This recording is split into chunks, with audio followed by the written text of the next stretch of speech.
There. All right. Good morning, everybody. Welcome to BSN4PROS Live.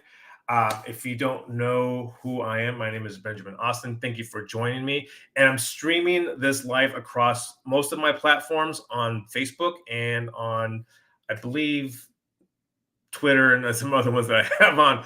But if you don't know what I'm doing here, it's just me coming out here. This is a platform that I've created. It's called BSN4PROS Live, where I'm able to connect with people that, it's your sphere of influence, people I'm connecting with, just like a little webcast, live cast, whatever you want to call it. But today I want to introduce you to a good friend of mine, Michelle Cintron. She is joining me live. So I'm just going to bring her on and we can just start this conversation and let's get it going. There we go.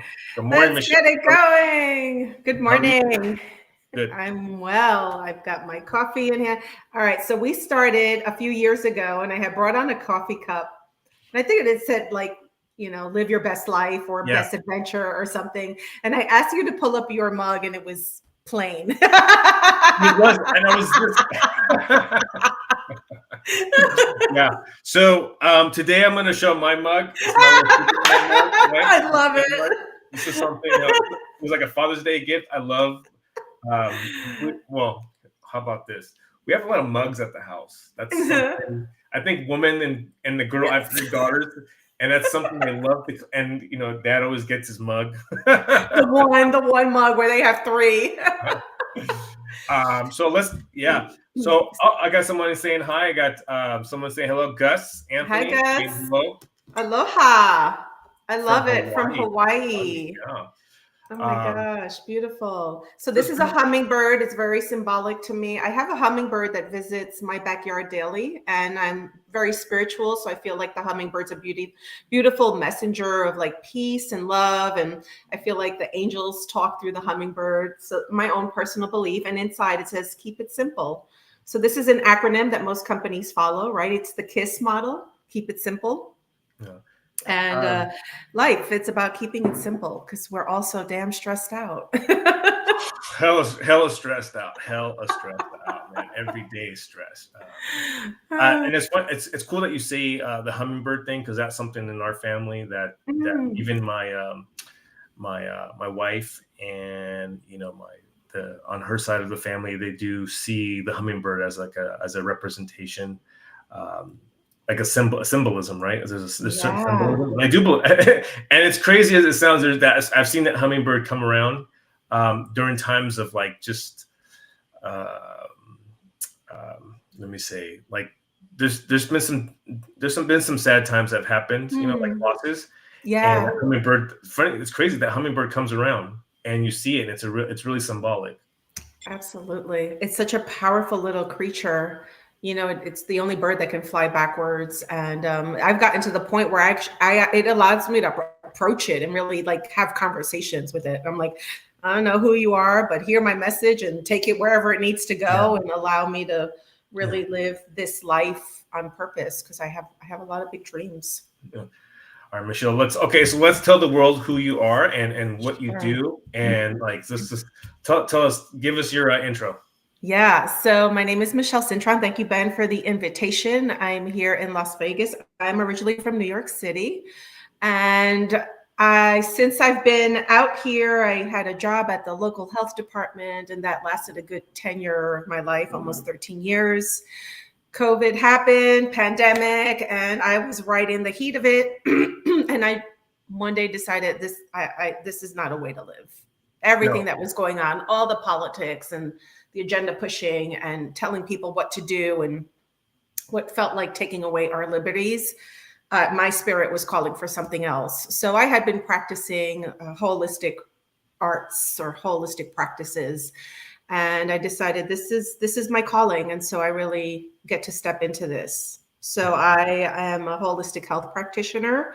What I do is really bring mindfulness practices to individuals who find themselves in stressful situations, who are holding on to emotional baggage. There's various ways to do that. I'm certified as a master practitioner in neurolinguistic programming, in mental and emotional release work, and hypnotherapy. These are alternative therapies that could be used to really work with mindset and get into the unconscious mind. Nice to see you. Thanks for being here, everyone. Appreciate you saying hi. I am also a breathwork facilitator. I offer sound healing services. I'm a Reiki master. So really working in the energetic realm, right? And a lot of people consider this woo-woo, but if you know who Dr. Joe Dispenza is, he really is great at speaking about this area that we can't see, hear, or touch, right? We can feel it. It's energetic. It's in the quantum. It's quantum physics. And so this is the work that I do. I'm currently in a program to be certified again as a master practitioner of a program called I Am Powerful. And I will receive some other certifications. And this is it could be for business leadership. It could be for personal transformation, emotional intelligence base. I'll walk away with like 8 different certifications, one of them being courageous conversations, which a lot of companies implement in the workplace. And so these are based more on emotional intelligence and teaching people that we are what we think. Our perspective really shapes our reality. And if you want to implement change, what does that mean? And there is a speaker, I think it's Dr. Joe Dispenza, that says, if you want to change your reality, you need to change your personality. And so kind of diving into that's pretty strong. Say it again for me. I need to. Yes. So Dr. Joe Dispenza says, if you want to change your reality, you've got to work on changing your personality. Because if you're showing up the way you have been every day, all the time, making the same decisions with the same thoughts, we become, right, creatures of habit. You know the results you're going to yield, they're right in front of you. So if you really want to implement change, you got to start within. Yeah, that's true. So that's the hardest work we can do. We're creatures of habit. That really hit home with me because that's where because it is, and it's when we self-reflect and you look yourself in the mirror and you have to like tell yourself the truth and you say, man, like I got to be this person or I got to be this but it's the hardest thing to really take action on changing, looking at what's like, what's wrong, but you're lying to yourself, right? You're just lying to yourself all the time.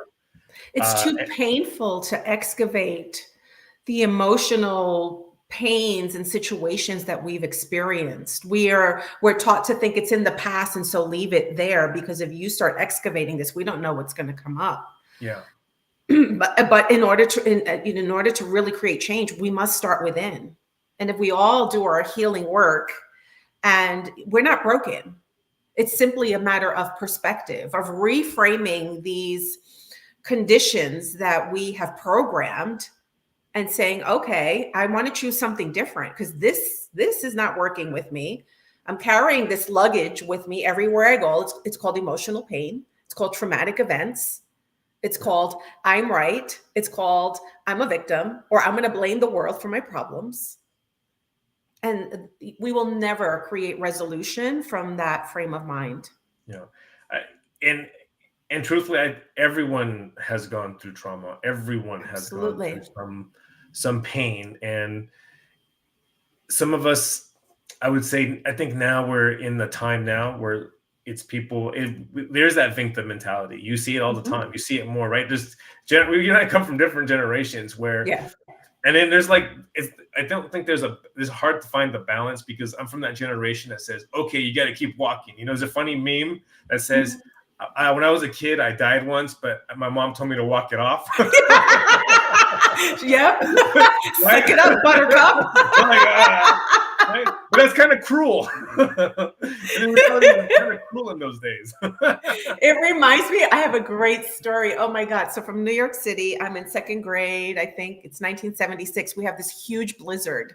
And my mom's a single parent. There is no babysitter. So babysitter was, you go to school no matter what condition you're in. And here I am trudging. I walked probably maybe 3/4, potentially a mile, if not more, to school. And I had to walk through this park, and it was all uphill. And I'm in a uniform. I don't even think I had like the right kind of snow boots on, and walking up this huge hill, and the snow is like up to my thighs. And so I get to school, of course, to see this huge sign that says school's closed and make my way back home. But that's one of those examples where like we weren't given much choice. We were told this is the lay of the land and this is what you're going to do. And thou must conform, right? We didn't really, I know in my family, I had no voice. It was much like running a boot camp. Yeah.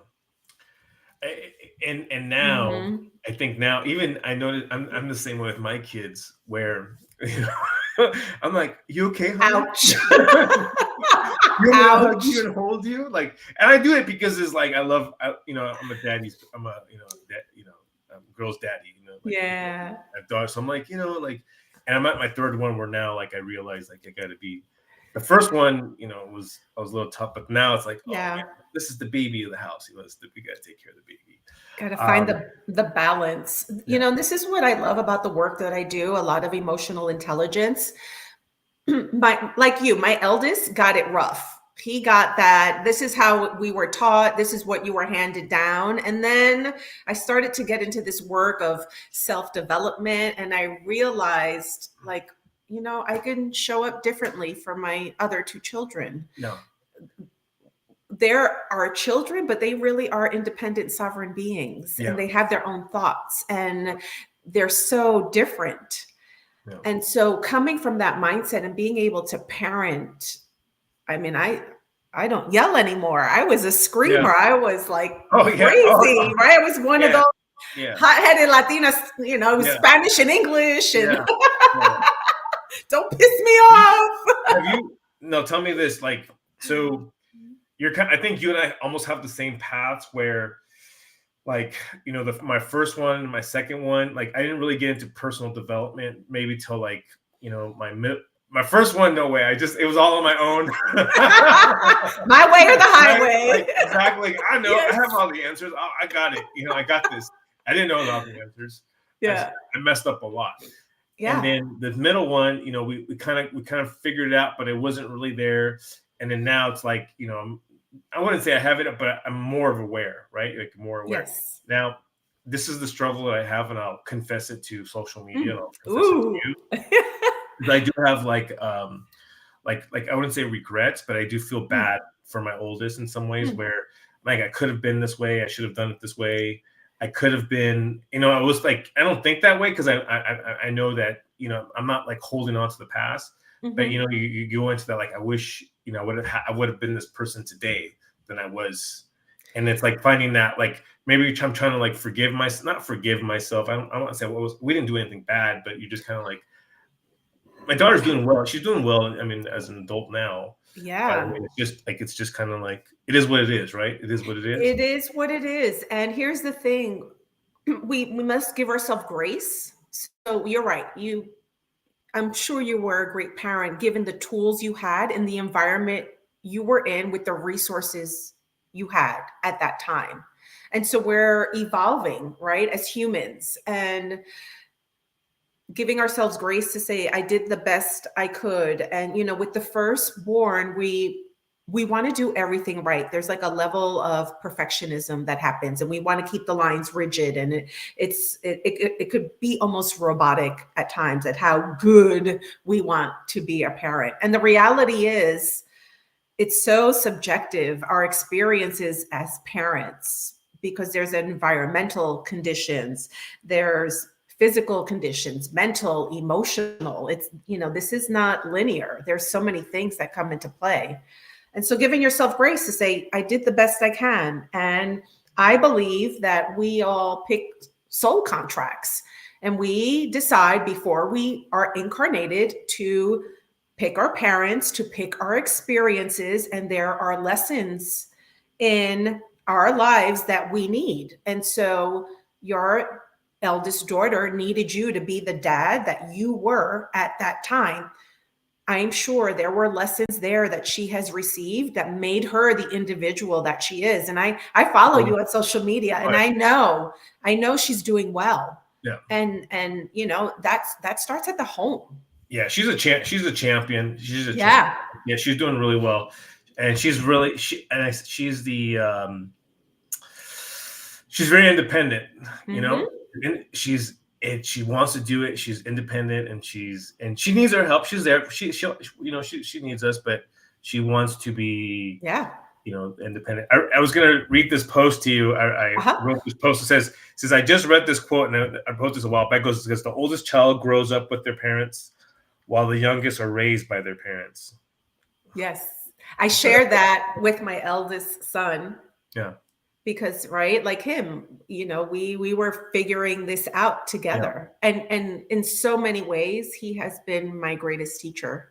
Oh yeah, he's a good guy. He's a good guy. Oh my gosh, he's and such an old soul. Mhm. Growing up for him was awkward because he was very philosophical at a very young age, and he Mhm. had this ability to think so maturely, and I'm like, oh, this kid's gonna get eaten alive because he's just not like the typical child. So Yeah. I want him to grow up and grow into that wisdom where he's able to really embody that, and stand confidently in the gentleman that he is.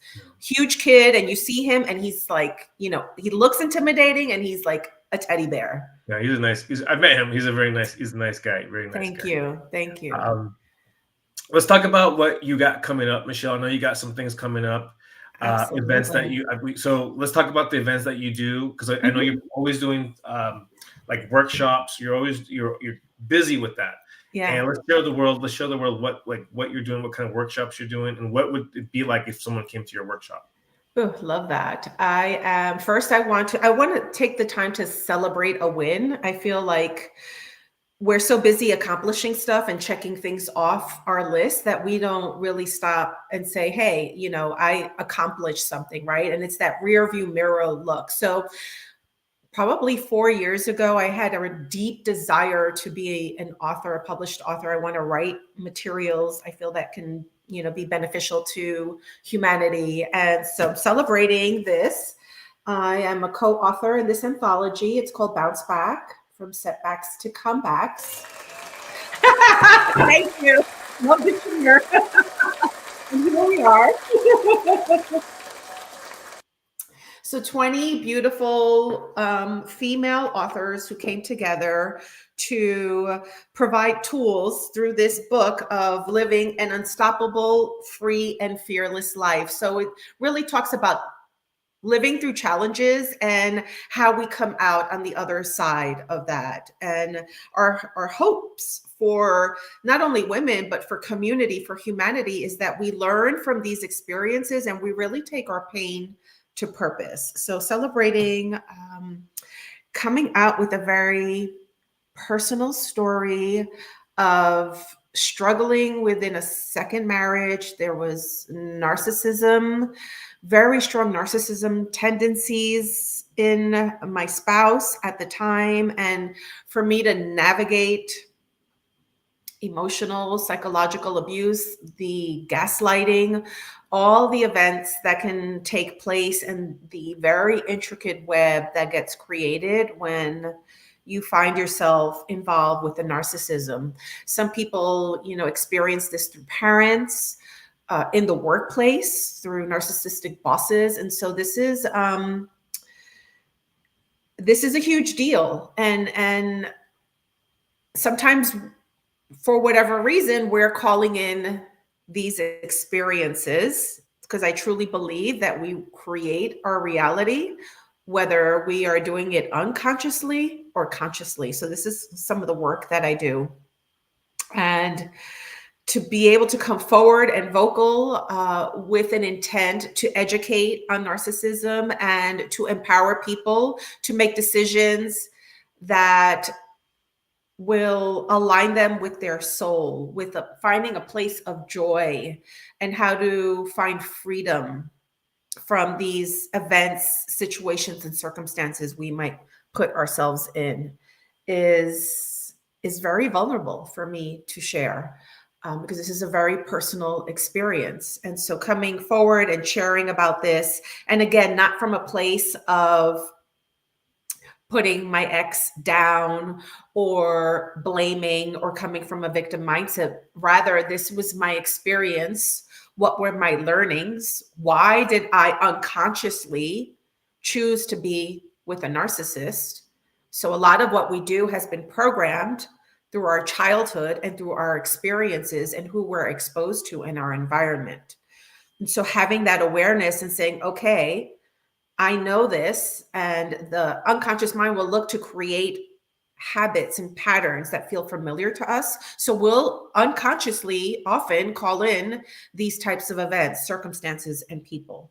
So when we can create awareness about that behavior and then develop tools to interrupt the pattern and say, I'm going to rewire my brain. I'm going to rewire whatever limiting beliefs I have that created this pattern in which I'm choosing these types of events, circumstances, and people. So a lot of the work that I do is based on unconscious mind, emotional intelligence, and I do this through neurolinguistic programming. I offer private and intense coaching sessions that are geared to lift limiting beliefs, to look at negative emotions and how we can do release work around it, so we are no longer carrying, right, that baggage with us from person to person, from job to job, from all our relationships to all our events, our circumstances, the things that we create, all our situations. How I'm able to do that, one is I offer this program is I Am Powerful. Again, it's based on a lot of transformational, personal transformational tools. And it's exactly to do what I was talking about. It will highlight perspectives. It will highlight the difference between control and being empowered, and how we have the ability to change our mindset. Now, this doesn't happen overnight. This is not a one and done. I'm going to drop into a seminar and figure this out. This can honestly take a lifetime. And it's so subjective for every individual based on who they are, what they've experienced, and all the programming that was indoctrinated in their mindset, in their psyche from the time they were very, very young. Now, we didn't have a choice. We were told this is who you were going to be. This is how you're going to act. Oftentimes, even told where you're going to study, what kind of profession you're going to take. And so we start to chip away this sense of liberty, this sense of our soul self, our higher self. And that is that spirit that we embody that really holds all the wisdom, that's connected to God, if that's who you believe in, or to life source energy. There's this intimate and infinite wisdom and knowledge that we carry. And through life, we begin to break away from that inner knowing. So a lot of the teachings I offer and workshops are based around these subjects. I also offer sound healing and breathwork facilitation.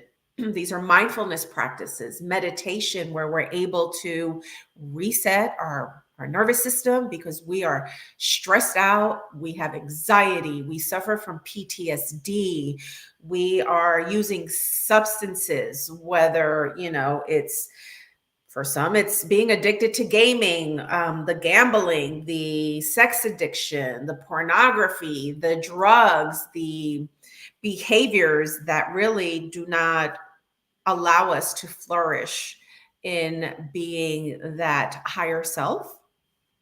And so looking at those tendencies and addictions and behaviors and working through, a lot of it is based on traumatic events that these individuals have experienced. So it's coming from a place of grace and compassion, great empathy to work with these peoples, because I tell you, we are judgment machines in society, and we like to shame people and blame people, and this is not a way to facilitate a person's healing path.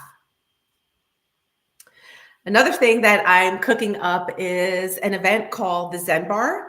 And this is it's a networking mixer. And what I wanted to do was do something different, because I attend a lot of networking events and they're usually at bars and it's loud and people are drinking, and I'm not judging that environment. What I want to do when I attend a mixer is I really want to connect with people, and I find it difficult to connect with folks in that environment because of the atmosphere. And again, I'm not against drinking. I like a drink every now and then myself. I just feel like how deep can I connect with this person when we're sitting at a bar? Yeah, you can't. You can't. It's You very can't. surface Yeah, level and it's very ego driven. Look at me. I got the best I'm pocketbook, not. the I best don't do well. shoes. I don't. I've been Exactly. there. I've been there. I've lived in Las Vegas for 20 years, and I Yeah. get invited out. When you invite me out to the strip, I'm like, I'm like, I work on the strip. Why are you inviting me out to a bar, to a club? Yes. I've seen it all. I've been there. I've been invited. I've been at that. I've lived that life, Yeah. and I'm totally get you, Michelle. And then that's why I get. And I was talking to you earlier. I said this is why I created this platform. Hmm. So like I'm like getting to know you, getting connected more to you, listening to you, and growing. And this is where I could spend that one time with that one person, and going. You know what? Like I believe in you. You know, right? If I can believe in one, if I can believe in one person, I'm gonna like use what I have to help that one person. Give my time is the Hmm. most passionate. I'm not gonna drive, dude. I can't believe some of these people Oh sometimes. yeah. Oh, I know. Let's go have a cup of coffee? I'm like, man, I don't got time for a cup of coffee. Like, Yeah. I got like Well, we do. We we make do. time Yeah, right here. And yeah, so exactly what you're talking about. How can we recreate this idea of support of networking? So Zen Bar is basically a sober bar. We want to do it as a pop-up. We're inviting people who are looking for the same experience. And because I'm in holistic practices, I tend to attract those people that's who are great. I into mean, personal development, who understand energy work, who want to talk, geek out on neurolinguistics and the things that Bruce Lipton talk about, Joe Dispenza, all these mentors, the Tony Robbins folks, sure, right? sure.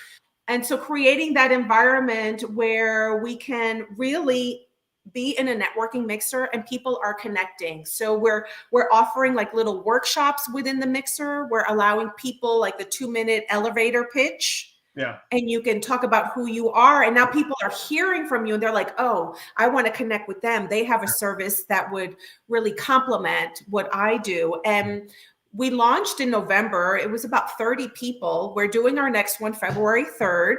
We're going to do it at Konos North Shore Restaurant, a awesome. Hawaiian restaurant I love for our Hawaiian food. friend from Hawaii, you Hawaii.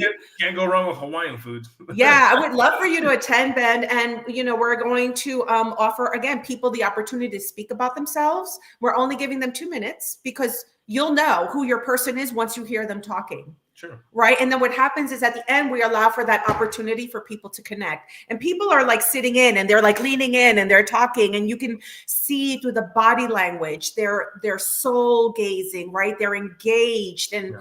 there's this amount of joy that's being transmuted in the room. It's really beautiful to be a connector. Awesome. So give us a little bit more about when is this going to happen, and Yep. who can come, and like who, what, where, why, and how. Let's Yeah. go.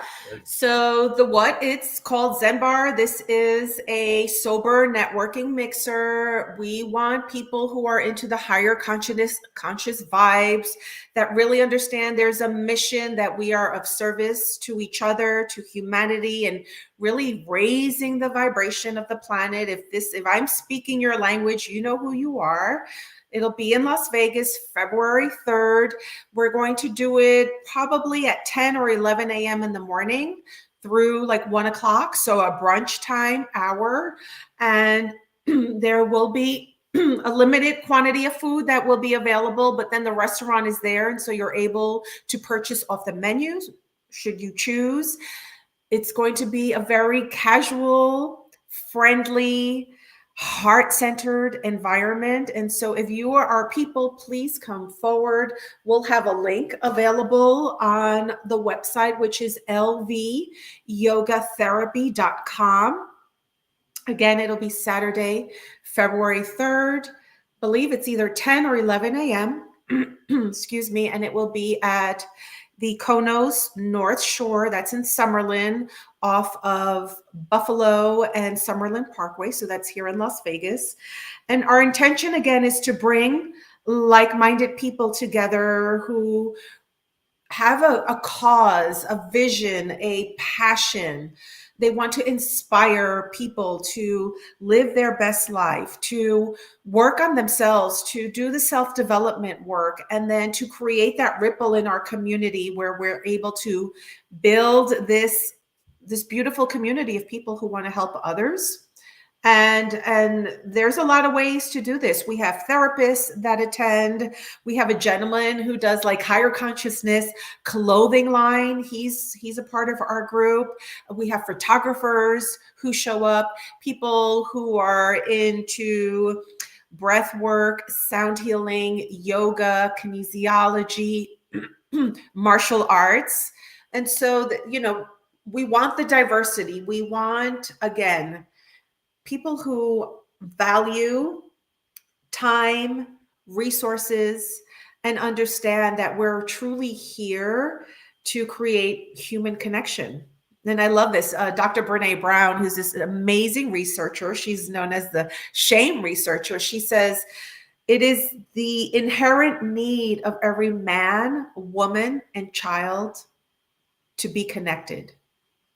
This is the juice of life. It's amazing. Michelle, I want to say thank you for joining me today. Send me the details in my direct messenger so I can create the post. I'm going to promote this for you on the platform and just trying to get more people just more aware of what you're doing. Because again, I'm at that next step now where I want to support. I really want to use my resources and things that I'm doing here to really support you, to help you get more eyes on you. So thank you again. Thank you. Thank you for joining me on the live. Anyone, make sure in the comments below you say hello. You follow Michelle Cintron. Her name's right there. You can follow her on Instagram, Facebook. Beautiful content. She does very well. She's not like, we've talked about this. She does her social media, but she's her main. I mean, we know this. Our main focus is really connecting with people, and this is why we're doing this today, to have that conversation. The pictures and the videos are great, but really just having a good conversation. And maybe in the future we can plan something out where you can do a talk.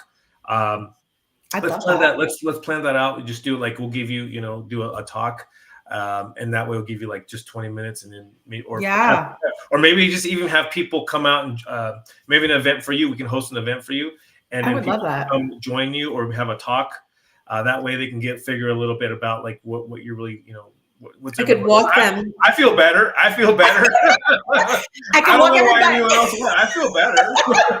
I can walk people through an exercise. We can do a personal development exercise. Exactly. We can do a personal exercise, something like that. We can plan that out.